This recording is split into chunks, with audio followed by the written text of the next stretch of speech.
Today, I'm focusing on three issues. The first one has to do with Dino Melaye's latest video, where he was basically mocking Bola Tinubu and falling down during one of the campaign, I think in Delta State. Then the second one has to do with the rejection of the bill by the bill that was requesting for the autonomy, the financial and administrative autonomy of local governments in Nigeria. And then the third one is a response to Naja'Atu'S, Bala Mohammed's interview on AIT. I want you to please go ahead and watch that video. That video is something that unraveled so many things, and please, I want you to go ahead and watch that video. It's a must, I'll say, for every Nigerian who is thinking of a better Nigeria. You'll be able to have details of things which ordinarily we on the outside of politics of Nigeria are not proxy to. So with the issue of the first one, which is Dino Melaye, the video was shown. I saw it on the Arise TV News, and I think it's been on other media channels already, even before it came on the Arise morning show. For Dino Melaye has become a controversial person, and it is sad to note that the PDP and the APC, they have gathered a bunch of people who have, to a large extent, become a nuisance in our polity, because the kind of politics that we are seeing today is getting dirtier by the day, and this is in a way limited largely to the PDP and APC in terms of how they speak and how they address other issues. As a former National Assembly member, it is sad to see the level to which he can get himself rolling on the ground in mockery of Bola Tinubu. I'm not a Bola Tinubu fan. I don't support him as a candidate and what he stands for, because he's part of those who have contributed to the mess we are seeing on the ground today, because he's part of the APC, so he cannot say that he's oblivious of the state to which things have degenerated to in our country. But that aside, for somebody, the issue of health is not something that people bring on themselves, apart from maybe people making wrong choices in some areas, and that resulting in health issues. But the issue of aging and the things that follow are things that can happen to anybody. So no one should make mockery of anybody because of his or her health issues. So it was wrong for Dino Melaye to have done that, and also the members of PDP who were at that rally laughing at such an embarrassing display.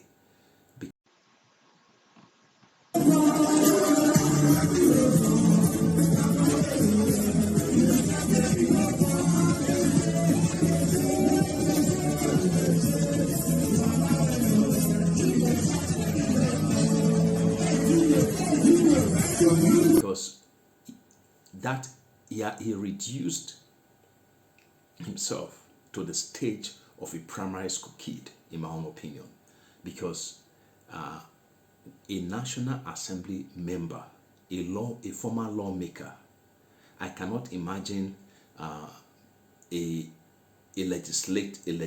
person in the Senate or the lower house in the United States making a mockery of another candidate in such manner and rolling on the floor and people laughing at him. People will not condescend to that level. So I would say that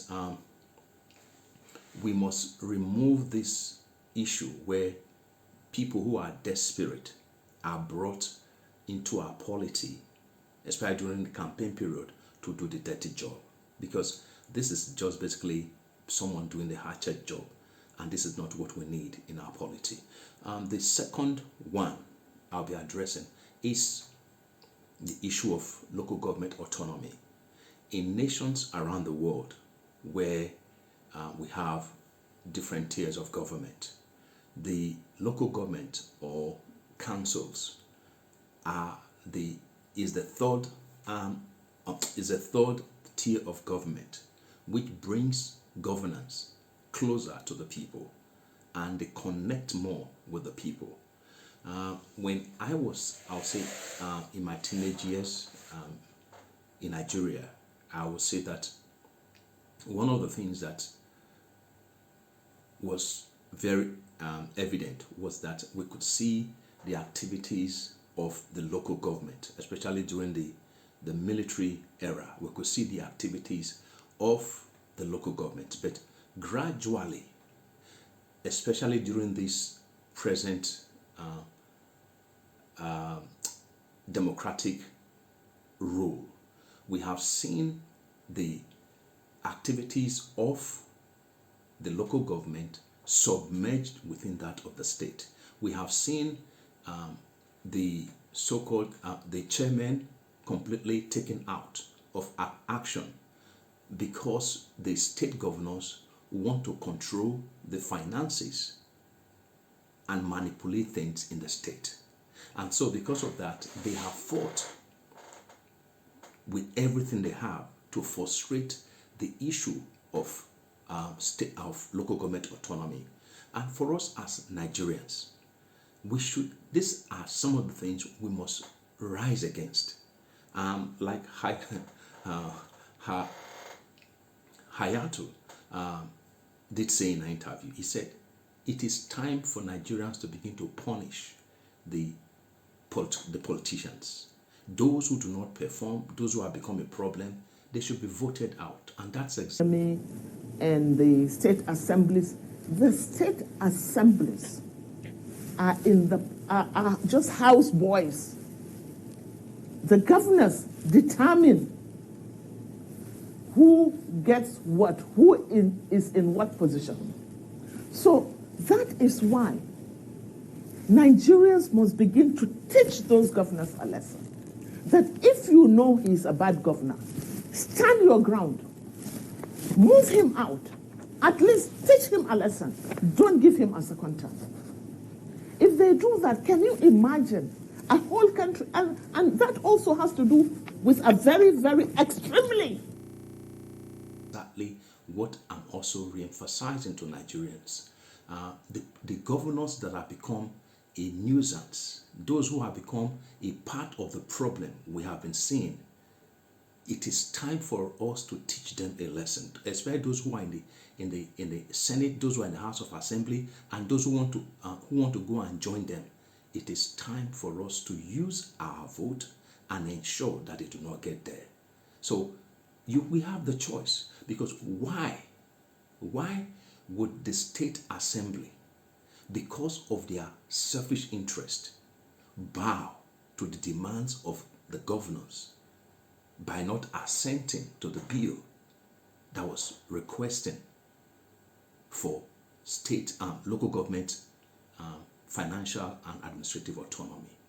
Because if we have strong local government administrators or administration in place, this will help bring governance closer to the people, because a lot of for example, the inner roads, maybe health facilities in the inner parts of our cities, a lot of these things do not exist. For example, roads are completely abandoned. The major roads are the ones which the governors take care of. The interior roads, which the local government would have been responsible for, those are not given any attention. And so, for primary health care, these are areas where the local government councils can also come in, maintenance of patriots in the rural areas. These are things that local government used to take care of before. But now, those things do not exist anymore. So, we should teach the state legislators and even the legislators at the national level a lesson. Those who have not been performing, those who we know have mortgaged their consciences because of money or because of the desire to perpetuate themselves in office.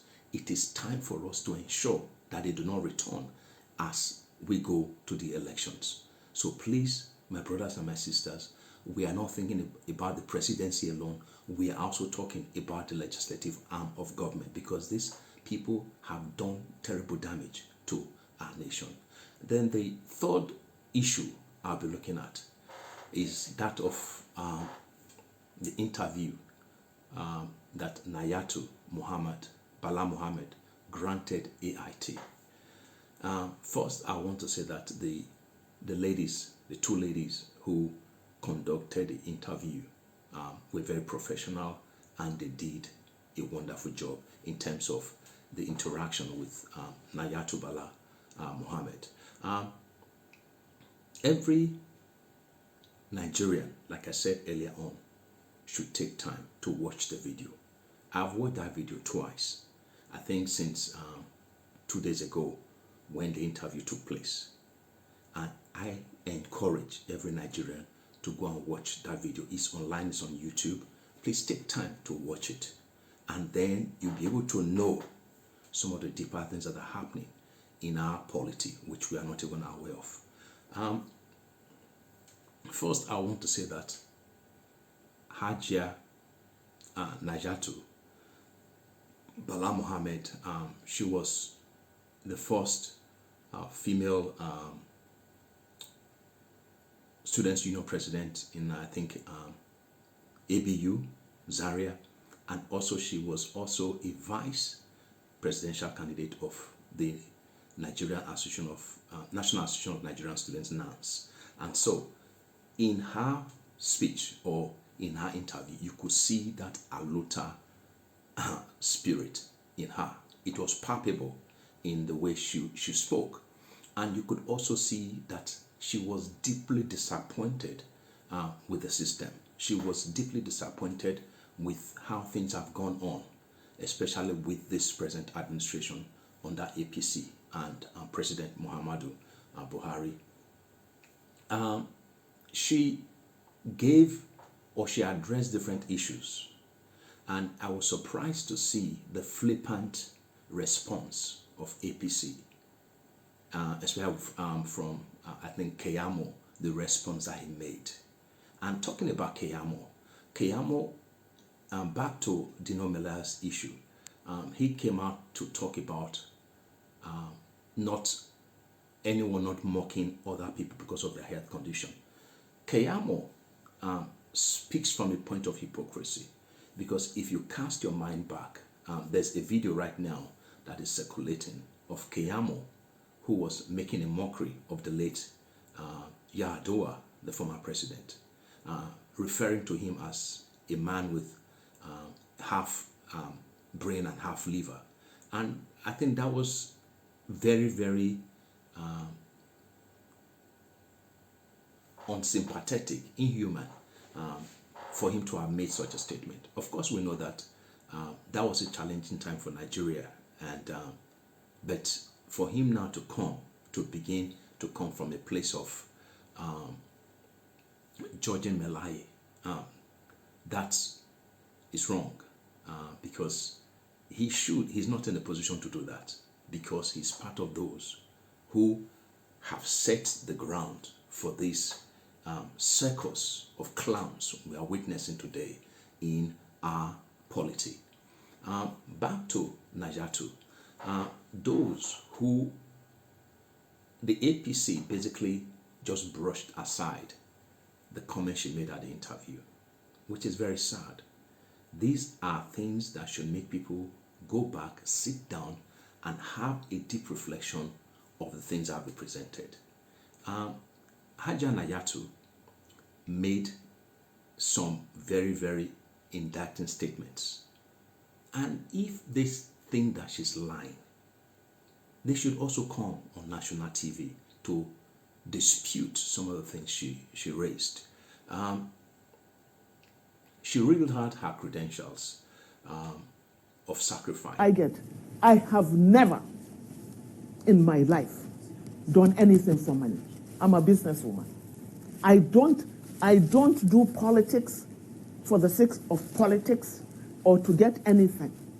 I was born into a political family. My father was NEPO. My husband was killed, assassinated. I have seen so much because of his views. I have been poisoned. I was 7 months in Germany. I had to have a reconstruction of my colon. I went to prison twice because of what I believe. I can't waste. She spoke about her father. She spoke about her husband who was assassinated. She spoke about her own self. She talked about the fact that there was an attempt to kill her while in the DSS custody. She was poisoned, and because of that, she had to be taken to Germany, where she was for 7 months to undergo reconstructive surgery for her colon. And the fact that she's still involved in politics today is something that really blows my mind. From her interview, I could see a sense of deep concern for the nation. She talked also about the fact that she was not driven by the material gain. That, for example, she was offered a ministerial position by the former President Obasanjo for her to move to PDP, but she turned it down. She also talked about the fact that even her appointment by the Bola Tinubu Campaign Council, that she initially did not want it. And it was after the person, Mr. Falaki, who called her, begged her, insisted, that she finally said, okay, she had to first meet with Bola Tinubu. I refused the appointment. They had to beg me to accept the appointment. Falake is alive. He begged me. I said no. In fact, my rejection of the whole thing started when Asuwaju said, it is his turn. It's not about the country. It is his turn. So Nigeria now is a piece of pie.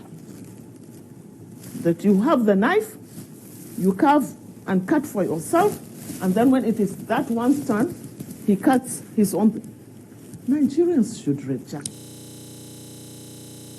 She talked about being offered to be bought a ticket to fly to London, but she refused that.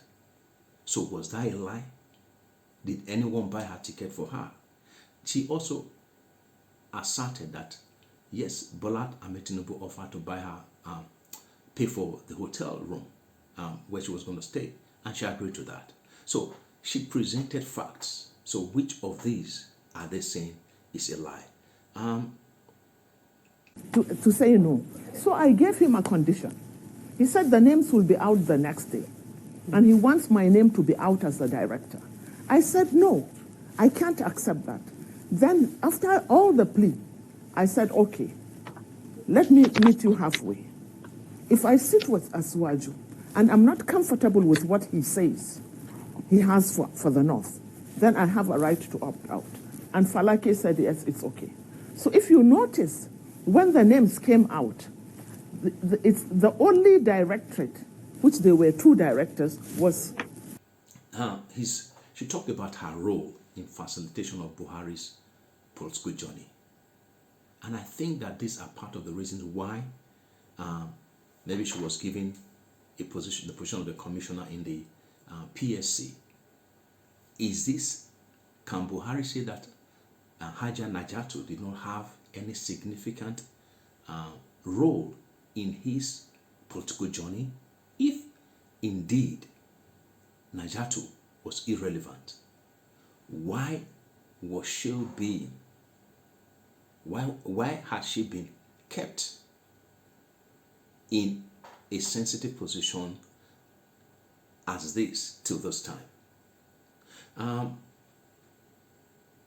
She spoke honestly, my own opinion. But I would say that Naja'Atu'S drive is much more from a perspective of a northern interest rather than a national interest. Her concern is more for her northern interest rather than a general Nigerian interest. That's what I could see from the interview. Because if this was not so, because her meeting, she said in her meeting with Bola Tinubu, she asked Tinubu what plans she had for the nation and especially her people in the north. Oh, okay. That's good. I was on board a flight and there was a delay. I opened my phone and there came a call. Somebody that I never knew. He said his name is Falake and that he's working for Tinubu. That he wants me to be a director in the civil society organization. And I told him point blank that I don't want to be part of it. Then he started to plead with me to please accept it. I said, no, I don't want to accept it because I've never sat with Tinubu to tell me what he has for us in the country general and particularly the north. And also, this is part of the reason why she shifted camp from Bola Tinubu to Atiku. Well, she did say that she tried to reach Peter Obi severally, but she could not. They missed each other. But I did not buy that, because if indeed she was really interested in meeting Peter Obi, we have telephones. She could have given Peter Obi a call so that they can have a meeting. I'm very sure that Obi would have loved to have sat down with her to discuss with her. She raised the issue of the Muslim ticket as an agenda to perpetrate the North in office. This is not a new thing, because right from the onset, it was clear that the plan of those in the North, especially the compromised ones in the North, who want to continue to perpetrate themselves in office, was such that because of Bola Tinubu's health condition, they believe that a time will come that he will give way for Shetima to now come in, so that the Northern agenda continues. And it is sad, because we have seen the North in power for most of the time in Nigeria. And what has the country benefited from this, especially the northern part of Nigeria? We have seen more mayhem, more crisis, more insecurity, more loss of life more than any time in our history. In the last 7 years alone, we have seen thousands of people killed, their homes destroyed, businesses destroyed, and millions of people thrown into IDP camps. We have never seen this in our history before, but yet Naja'Atu chose to put camp with Atiku, because in her own words, she's having to make a choice between the devil and the deep blue sea. Somebody that I sat with and discussed this with, he says, look, Naja'Atu, you are trying to choose between the devil and the deep sea. I said, yes, absolutely. But I'd rather go with the deep sea. If Allah helps me, I'll be like Jonah. As Jonah was 3 days and 3 nights in the belly of the fish, God Almighty delivered him, he will deliver me. But there is no winning with the devil. In this case, Asiwaju is the devil. There is no winning. Because you cannot relate to a person that has lost it upstairs. Who? If he is physically unfit and he is mentally okay, we can manage. At least you know you can hold him accountable. But in this case, you know that those hangers-on are only pushing him, knowing that he cannot do it. In this case, she referred to Bola Tinubu as the devil and Atiku as the deep blue sea. For if she was more interested of our national development. I think because she weighed, it's good that she had weighed the candidates and she could refer to Bola Tinubu as a devil and Atiku as a deep blue sea. And she referred to herself as Jonah. She said that if anything happens, she believes that God, as God provided a divine intervention for Jonah with the wave swallowing Jonah, she would also have that divine intervention. But the question is she on a mission for God? That's the question. Has God sent her on the mission of rescue? No. So if Naja'Atu is really interested in our national politics, she can see that the two candidates are right now in a battle of salvaging their integrity, because both of them are talking about bringing up the debt from the past. But for Peter Obi, he's the only one who we can see that none of them have been able to raise up any dirty thing about. He's the only one among the forerunners in this race. And maybe to some extent, Kwankwaso. But I really don't know more about Kwankwaso. But for Peter Obi, she has not been able to point anything concerning him. So why didn't she take the effort? She was saying that Peter Obi does not have a structure. And for the Nigerians, we have that responsibility, because this issue of structure has been on right from when Peter Obi joined the Labour Party. And they never thought Peter Obi would come this far. But Nigerians came, gave Obi massive support, and told the nation that the people are the structure. But right now, Naja'Atu was talking about the fact that the lawmakers and the governors, they are the ones that do most of the work behind. They are the structure. I've never sat with Mr. Obi. Obi is a movement. It's a movement that will be very difficult for structural reasons for it to win an election in 2023. What are the structural reasons? Alhamdulillah. The structural problem, one, is that if, for instance, you have, I'm not sure he even has a gubernatorial candidate in Kano, where I come from.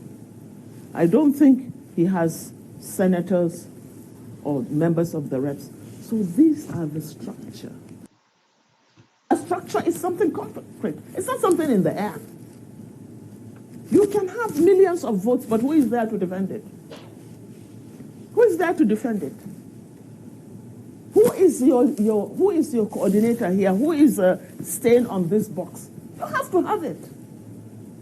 That is what I want our youth to appreciate. But we are the ones who will defend the votes. But that is a very wrong statement, because in climes where there's sanity in politics, the people, after voting, they are sure that their vote will count, and so there's no need to begin to talk about defending their vote or not. But if we need to defend our votes, this is a challenge to Nigerians. After voting on that day, ensure that the true results counted in each unit. It reflects what had happened on the ground, and that is what has been transferred to the collation center. This now is a challenge for us. We have to let this political class know that indeed we the people, we the electorate, we are the structure that matters. Not their structures of corruption, not their structures of division, not their structures of bigotry, not their structures of ethnicity, not their structures of evil and wickedness that have brought Nigeria to this pathetic state it's in. So we have that responsibility. So it's a call for us to wake up. she talked about the fact that Nigerian youths are largely ignorant and uneducated. Are ignorance. How so? They are not educated. So when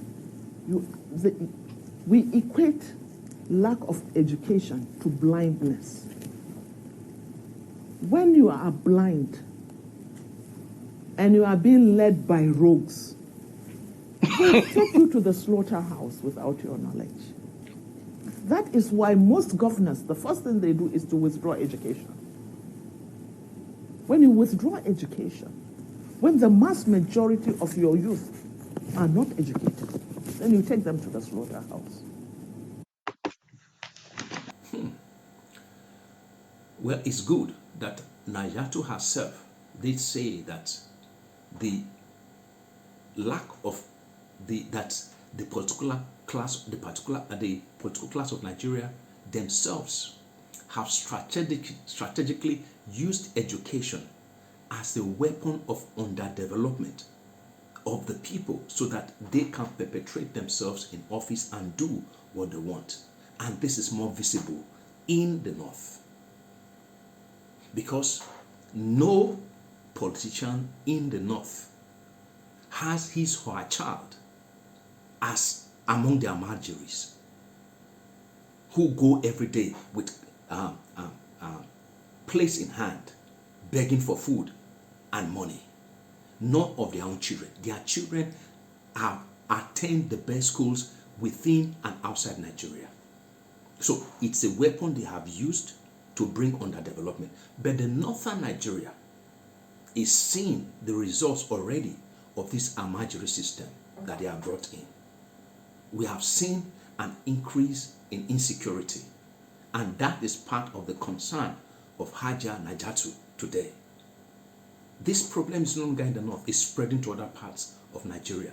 When the government of Jonathan was trying to address this problem, despite their own issues also in PDP, they were trying to address this issue, but that was aborted. But we are all seeing the results today. So it has been a strategic tool that they have used to hold down the youth of Nigeria so that they can portray themselves in office. But thank God, the spell is broken. The youths are awakening and they are getting more enlightened, and they now know that Nigeria belongs to every Nigerian. No Nigerian is more is of more value than the other, irrespective of how much they might have looted. They do not have more value than a Nigerian who is the most remote part of Nigeria. Everyone has the same value.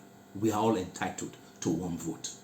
So if Nigerians, if we begin to think from this perspective, we will know that we have that power to put this present group of political class that have messed up this nation where they belong. She also talked, in talking about the health condition of Tinubu, which was part of the factor that made her to basically shift camp, because she said that Tinubu was not, in her own assessment, in a condition to lead the country, because she saw her in London. She saw that even during the time they spent together, he was mostly asleep, and he could not even hold the cup as he should. If we are honest to ourselves, the situation, if anyone in leadership, especially at a national level, you need to be fit physically to be able to carry the demand. It is not easy, and especially for a country like Nigeria, with the diversity we have, with the present situation on the ground, over 200 million people. So the leader that we want at this time should be fit in all aspects. So in my own opinion, I agree with Naja'Atu, and it's not a new thing. Nigerians have already observed it. It's glaring. You don't need to have a medical degree to be able to assess Bola Tinubu's situation. One of my degrees is in human aging and elderly services. And it is obvious that things are not well with Bola Tinubu. And like Naja'Atu said, those who want to benefit from the mess that will come, they are the ones pushing him. The office of the President of Nigeria is beyond a milocon. It goes beyond personal interest, and the work involved is too much for anyone who is not medically fit. Naja'Atu is right when she said that it's crazy to vote APC.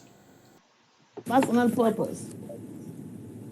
Then you see him taking a position. But quite honestly, he has woefully failed this country. He has woefully failed us up north. So when Tinubu begins to say that he will continue where Buhari stops, it's crazy for anyone to even think of voting anyone at the or voting the APC. Why should we? But it is indeed crazy to vote APC. Looking at what Nigeria has been reduced to. Imagine Nigeria with its beauty, with its splendor that God in his mercy and his goodness has poured down upon us. We have been reduced, the nation has been reduced to the poverty capital of the world. Nigerians are suffering when they should have been smiling. It's like living by the riverside and washing your hands with spittle. It is pathetic. Why? Because of the greed, the wickedness, the let me eat now syndrome that has eaten into the core of our politicians. I agree. The present political class need to be taught a lesson. They need to all be voted out of office, and a new breed of people voted in, so that we can also see how these ones will now perform. Then the lawmakers, the issue of the interesting one, the sack letter, because the Keyamo and APC have said that Naja'Atu was sacked from office. And she laughed at that because she said that a month to having that interview or having submitting her resignation letter, she had already written the letter. Appointment with destiny. We have an appointment with prosperity. I can't be condescending. I tried to be patient. In fact, I wrote my letter of resignation over a month ago. But for somebody that I had I still have so much respect for, that I went to tell him that, look, I'm resigning from the APC. He said, why? Because I said, one, after having... And she gave the different reasons why she resigned. Apart from Bola Ahmed's health condition, the fact that even her impute was not even taken into consideration, the fact that there's the leaders, especially from the north, are very uncoordinated, without having a cohesive a cohesiveness among them to push for their own interest. So these are all part of the reasons why she said she chose to step down and move away from APC. And right now, she said that she has resigned from the APC and partisan politics because of the fact that The parties lack ideology, but I want to say where throughout the 7 years, why didn't Naja'Atu see the fact that there is a lack of a driving ideology among the political parties of Nigeria?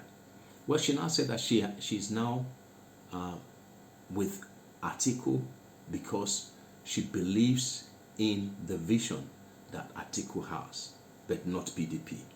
But to some extent, I give her credit in the sense that she said that, for example, she's supporting the female governorship candidate in Adamawa State, and I think a PDP candidate in Kano, and 2 lawmakers from other parts of the country, one from NNPP and another from PDP. I think also that we must step beyond this issue of party politics. Anyone we know who is compromised or who is being sponsored by a politician we know is compromised, because we know that if you are being sponsored by someone who is compromised, you will pay back. And how are you going to pay back? You have to loot. So anyone who is being sponsored by any politicians who have, or anyone we know is compromised, we should not vote for such persons, because we need to sanitize our system right now. So in closing, basically, we can see, it's clear from this interview that the polity of Nigeria is rotten. It stinks. Lastly, she talked about the issue of corruption in APC and the fact that she raised the matter with President Buhari, but he did not do anything. I have a fact, yes. But there's no need to see him because he doesn't keep any promise.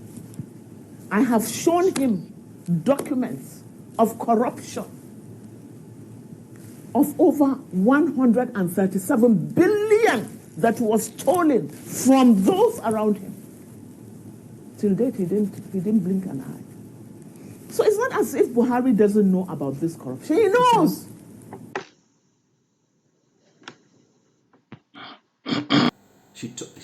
I think a funny part she brought in, saying that those who used to sell Richard cards are now swimming in billions. This is somebody who has been among them.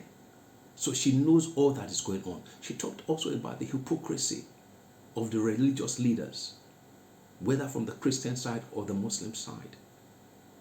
And among the Christian and the Muslim clerics, for example, that their issue, they've spoken about the fact that part of the reasons why they support the Muslim ticket is because they believe that this is a part of a so-called jihad and also a part of perpetuating the North in office, like I said before, so that at the end of the day, Shetima will be the one who will be in charge.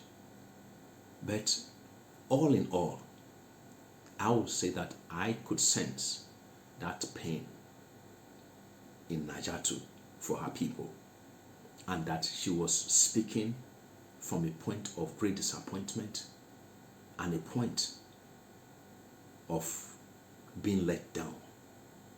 She talked about insecurity in the north, especially in Katsina State, where the president himself comes from.